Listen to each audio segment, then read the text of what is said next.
right, so we're trying it in the back now. Second from the back, so hopefully it's not as rough.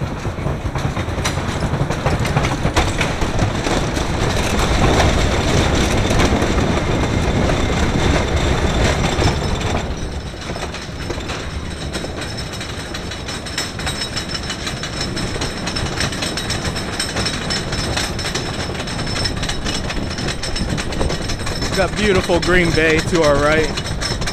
As a Packers fan, I'm really glad I came here to actually see Green Bay as opposed to just going to tour the stadium, which I don't think is coming out on camera, but it is all the way over there.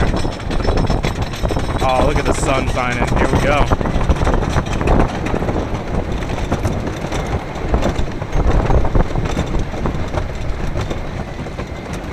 Oh boy.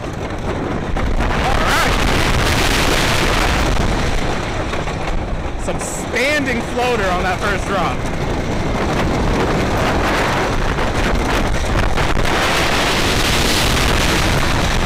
Not very rough at all.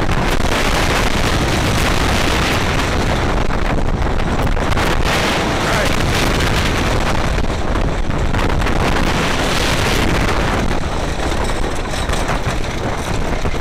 See it rickety. Alright, here it is, right here. Oh! Alright. So that one hill's not as good in the back, but there was some great moments, like coming off of that first drop and coming off over there. That you were in your lap bar. Wow. Can you catch me?